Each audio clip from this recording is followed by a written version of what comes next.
चला आता रिटर्न जातानाची सगळी तयारी चालली आहे, कारण आता मम्मीकडे चाललोय माहेरी, तर सासरी पण सगळं गुंडाळून आम्हाला जावं लागतं.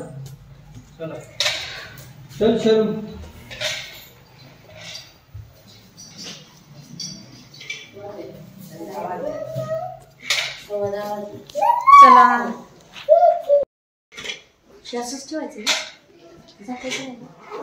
नाही राहू दे आता. काय बेडशीट होतं हा कुठलं गॅलरीतलं पाण्यात घ्या. थोडस पाणी शिल्लक आहे, कापड टाकून हा हे घ्या. चांगलं आहे कापड. ड्रेस आहे माझा चांगला.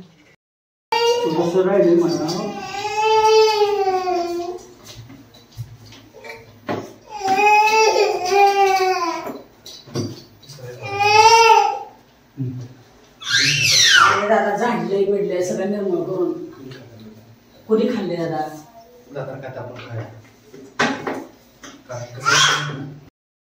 चला तर आता निघालोय. आता आम्ही गोंदावले मार्गे जाणार आहोत माझ्या माहेरी.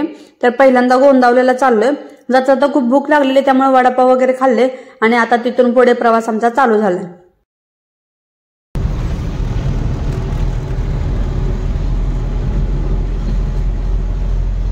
फोन करू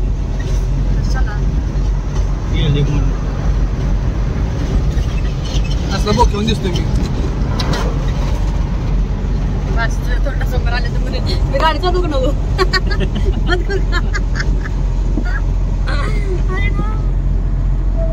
व्हिडिओ काढून नंतर जाऊ. व्हिडिओ काढूया. सकाळ सकाळचा टाइम होता, त्याच्यामुळे तसं थंडी तर खूप वाजत होती आणि शरीराची अजून कणकणी काही जास्त कमी आली नव्हती, त्याच्यामुळे तो तर झोपलेलाच होता. आम्ही पण थोडं खाऊन निघाल्यामुळे थोडासा आधार झाला होता. तिथं गेल्यानंतर काय आता मला नाही वाटत मला तर जास्त भूक लागणार आहे, कारण देवाचा प्रसाद पण खायचा होता. पण भूक सकाळी सकाळी काही न खाल्ल्यामुळे पहिल्यांदा थोडंसं खाऊन घेतलं आणि आता पुढच्या प्रवासाला निघालोय. हे बघा आमची छोटी आपली जवळ बसले जवळ, हे आमच्या बरोबरच नेहमी असते बरं का. पुढं जिथं आम्ही असेल तिथं ती असते. चला पोहोचलेलो आहोत आम्ही सगळेजण गोंदावलेला. कुठं आलोय? गोंदावलेला आलोय. हे बघा फायनली नाही आमचं ठरलेलंच होतं. फायनली काय आजचा दिवसच होता तो त्याच्यासाठीचा. लुक कसा दिसतोय सांगा कमेंट करून.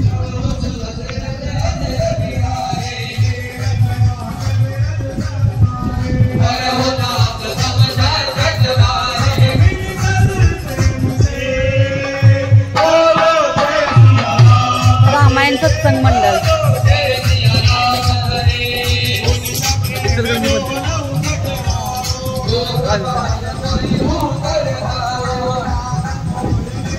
आम्ही जेव्हा पोहोचलो होतो ना तेव्हाच आता आरतीचा टाइम होता, त्याच्यामुळे सगळे बाहेरच उभे होते. तर आम्ही पण पटकन चपला वगैरे काढून आवरून आमचं फ्रेश होऊन आम्ही पण पटकन तिथंच उभं राहिलो आरतीसाठी म्हणून, कारण आरतीचा टाइम जवळ आला की आतमध्ये सोडत नाहीत आणि रांग मोठी होती भरपूर. तर आम्ही तिथंच उभं राहून दर्शन घेतलं ना, आरती पण तिथंच उभं राहून केली.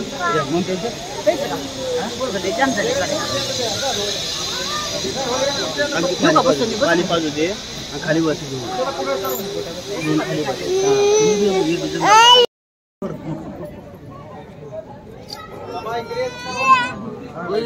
काढलंय ग सौदी काढलंय. आरती वगैरे सगळी झाली आणि आता मग प्रसादाच्या लाईनला उभे आहेत.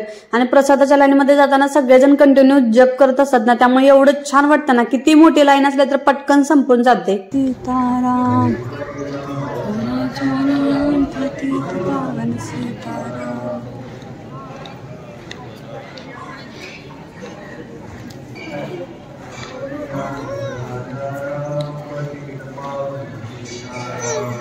आता हे ते ठिकाण आहे जिथून आम्ही प्रसादाची लाईन सोडून आतमध्ये प्रसादासाठी म्हणून आतमध्ये येतो.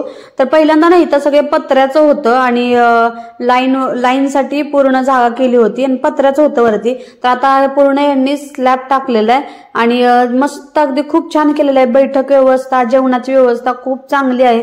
त्याच्यामुळे गोंधळ उडत नाही, गर्दी होत नाही आणि व्यवस्थित सिस्टमॅटिक पद्धतीने सगळं केलं जातं. त्यामुळे खूप चांगलं वाटतं, प्रसन्न वाटतं.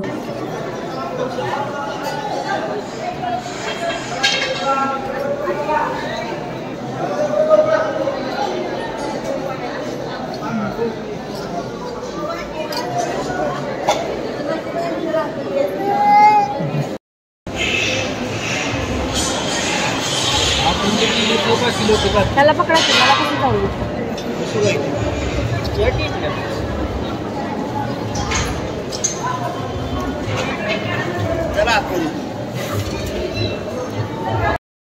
तर आमचं देवदर्शन खूप छान झालं. खूप गर्दी होती, लाईन असं दर्शन समाधीजवळ जाऊन घ्यायला. त्यामुळे आम्ही बाहेरून दर्शन घेतलं, मुखदर्शन घेतलं आणि त्याच्यानंतर पुढे प्रवासाला निघालो. कारण दादाची बरीचशी कामं होती. तो 4 दिवस सुट्टी घेऊन आला होता, त्याच्यामुळे त्याची पुढची कामं पेंडिंग राहिली होती. त्यामुळे आम्ही जास्त काही वेळ तिथं घालवलं नाही, पटकन निघालो आणि आता आम्ही विट्यात पोहोचतोय.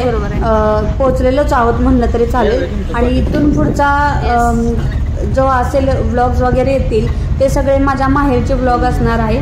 तर व्हिडिओ बघितला तर आवडला तर त्या चॅनलला लाईक आणि शेअर सबस्क्राईब करायला विसरू नका. तर चला भेटूया उद्याच्या पुढच्या एखाद्या नवीन व्हिडिओसोबत. मुलं आजारी असल्यामुळे जास्त काही शूट केलं नाही, कारण त्यांची खूप चिडचिड होत होती. त्याच्यामुळे आपल्यालाही जास्त काही करता येत नाही. त्यामुळे मी जेवढं मला जमेल तेवढं शूट केलेलं आहे. तर भेटूया उद्याच्या पुढच्या एखाद्या नवीन व्हिडिओसोबत. तोपर्यंत बाय बाय. त्या झाडाला ती काय समोर बसली ती फुकट्या बसला तिथे जातो बाळा फुकट्या बसला दाखव की मम्माला. तिकडे बसलं तिकडे